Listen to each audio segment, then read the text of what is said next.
बच्चा CA inter September 2024 attempt का timer चालू हो गया है, लगभग 100 डेज का समय बचा है। अब बच्चों के दिमाग में आ रहा है सर सबसे बड़ा सवाल कि सर अभी अभी मई का एग्जाम गया था और हाथ के हाथ ही ऐसा लग रहा है कि सितंबर का एग्जाम आने लग रहा है, उसका टाइमर चालू हो गया है। तो अब सितंबर एग्जाम के लिए हमारी क्या स्ट्रेटेजी रहनी चाहिए, 100 डेज के अंदर हमें क्या पढ़ना है, कैसे पढ़ना है, क्या क्या चीजें हमें करनी है, इन सब बातों पर आज हम बात करने वाले हैं। अब यहाँ पर वाले बच्चे भी होंगे जिन्होंने मई का अटेम्प्ट दिया बट वो कंफर्म नहीं है कि यार उनका अटेम्प्ट निकलेगा कि नहीं निकलेगा, उनको किस तरीके से आगे की अपनी एग्जाम की प्रिपरेशन करनी चाहिए, सितंबर अटेम्प्ट के लिए उन्हें देना भी चाहिए कि नहीं देना चाहिए। तो बेटा सीधी सीधी बात है कि अगर आईसीए ने आपके साल में 3 अटेम्प्ट करे हैं तो आपको उसका फायदा लेना है। अगर आपका एग्जाम अच्छा नहीं गया तो आपको बिना वेस्टिंग एनी टाइम या रिजल्ट का वेट करे बिना आपको अपने नेक्स्ट अटेम्प्ट की तैयारी चालू करनी है। तो आज की वीडियो में बात करने वाली है last 100 days secret strategy for CA inter September 2024।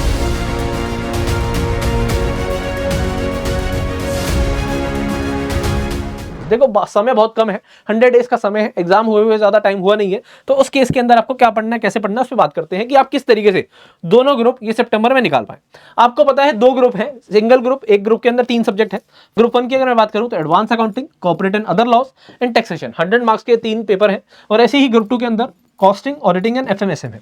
सबसे पहले अब हम बात करेंगे कि 100 डेज के अंदर आपको सबसे पहले क्या करना है।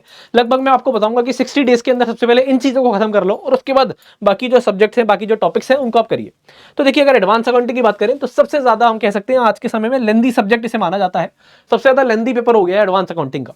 ठीक है जी, इसके अंदर मैं आपको सबसे पहले कहूंगा कि फर्स्ट प्रायोरिटी आपकी होनी चाहिए मॉड्यूल 3। मॉड्यूल 3 बोले तो कौन से चैप्टर, जैसे कि internal reconstruction, amalgamation, buy back, preparation of financial statement, cash flow statement, branch accounting, ये वाले चैप्टर्स हैं। ठीक है जी, आपको पता है यही चैप्टर्स आपके एग्जाम के अंदर आपको 40 to 50 मार्क्स देखने को मिलेंगे।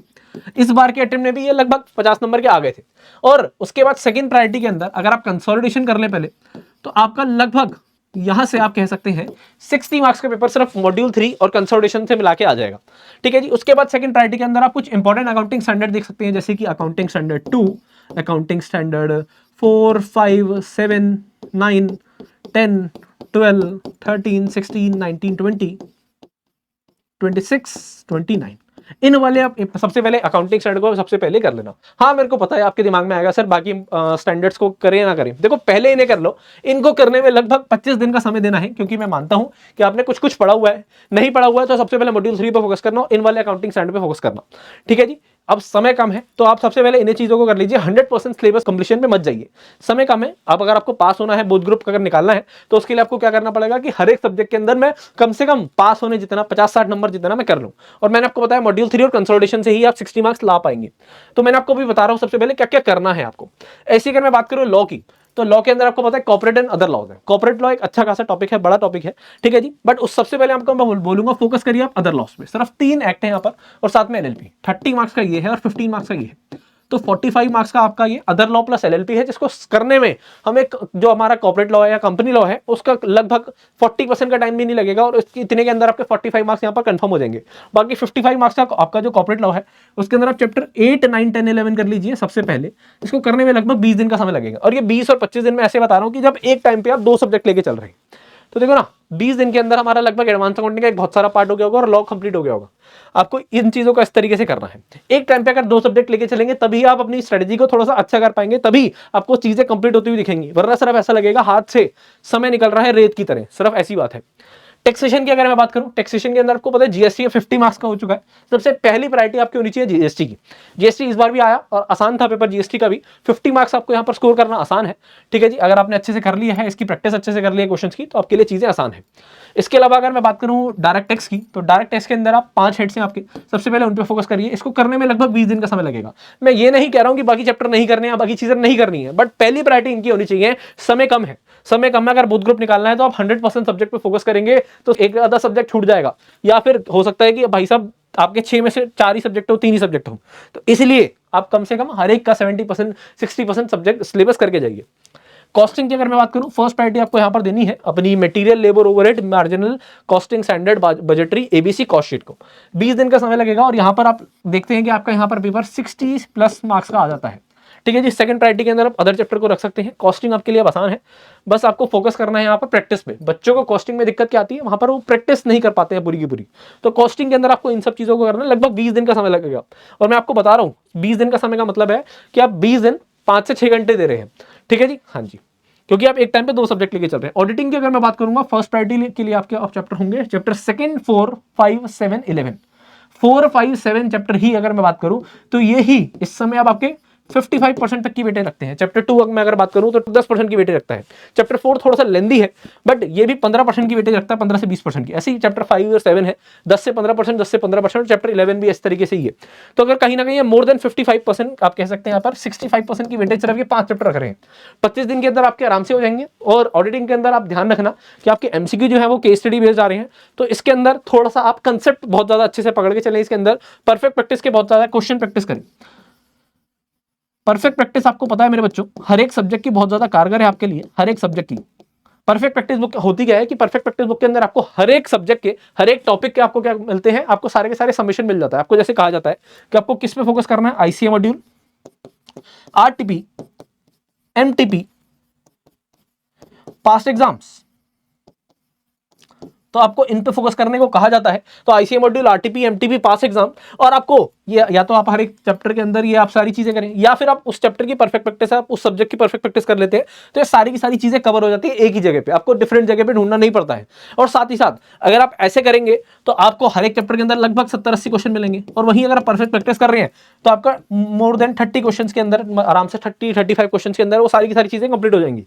क्यों? क्योंकि वो जहां पर यहाँ पर रिपीटिशन होगी वहां पर उनको क्लब कर दिया गया है, clubbing of all these questions. इसी वजह से इस बार का भी जो अटेम्प्ट जा रहा है, अगर मैं बात करूं तो उसके अंदर भी मोर देन 90% और 95% पेपर आपको परफेक्ट प्रैक्टिस से आ रहे हैं। तो किसी भी सब्जेक्ट में अगर दिक्कत है, मैं तो कहता हूं परफेक्ट प्रैक्टिस बुक आपको लेनी ही लेनी चाहिए हर एक सब्जेक्ट के लिए।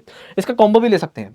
अगर बात करें एफएमएसएम की, तो किसी बच्चे का प्रैक्टिकल सब्जेक्ट अच्छा होता है और किसी का थ्योरी अच्छी होती है।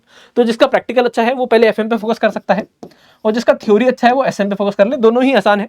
इसके अंदर से पहले एक सब्जेक्ट फोकस कर लीजिए और दूसरे सब्जेक्ट के आप 3 से 4 चैप्टर कर लीजिए, तो आसान हो जाएगी चीजें।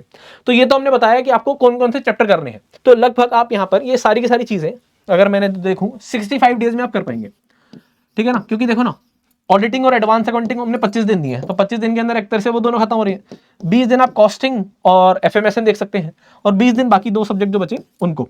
तो लगभग यहाँ पर 65 डेज के अंदर आपका ये सारा का सारा सिलेबस आप इसमें पासिंग क्राइटेरिया के अंदर आ रहे हैं।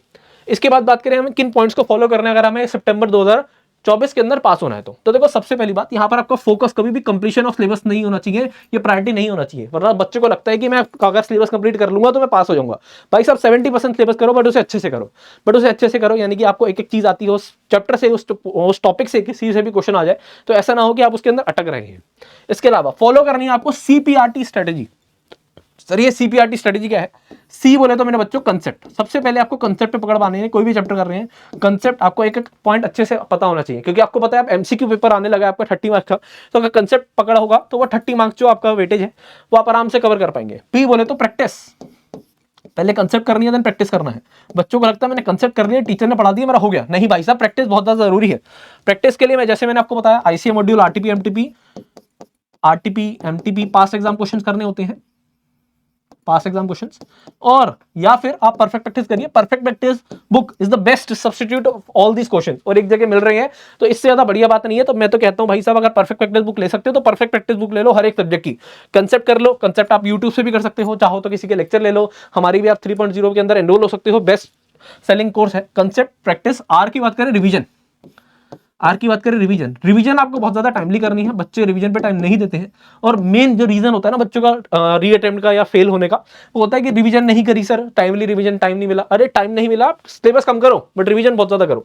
रिवीजन के लिए आपको हमारे कोर्स के साथ भी मिलती है परफेक्ट रिवीजन बुक, आप उस पर फोकस कर सकते हैं। वरना आपके जो नोट्स हैं उनसे आप अपनी रिवीजन कर सकते हैं, ठीक है जी। परफेक्ट रिवीजन बुक के अंदर आपको मिल जाता है कि हर एक सब्जेक्ट आप 2 से 2.5 घंटे के अंदर, 3 घंटे के अंदर आप रिवाइज कर पाते हैं। और टी बोले तो टेस्ट पेपर्स, आपको चैप्टर वाइज टेस्ट देना है हर एक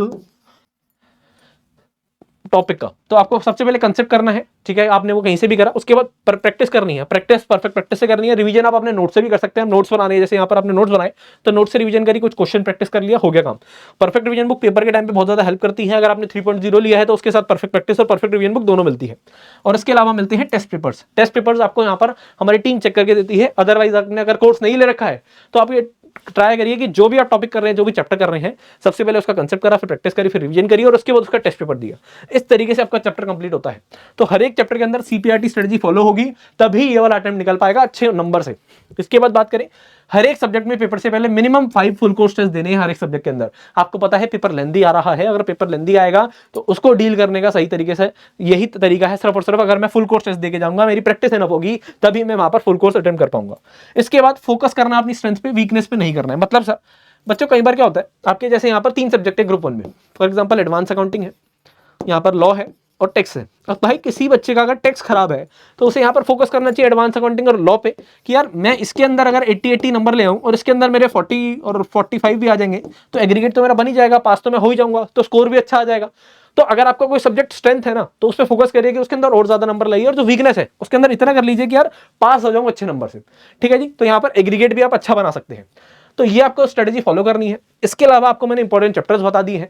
ठीक है जी, तो इन सब चीजों पे फॉलो करेंगे, परफेक्ट प्रैक्टिस बुक का साथ लेंगे, परफेक्ट रिवीजन से रिवीजन करेंगे, तो आपके लिए चीजें बहुत ज्यादा आसान हो जाएंगी और ये वाला अटेम्प्ट आप निकाल पाएंगे। ठीक है जी, तो चलिए मिलते हैं नेक्स्ट वीडियो में, तब तक के लिए goodbye, all the best, जय श्री श्याम।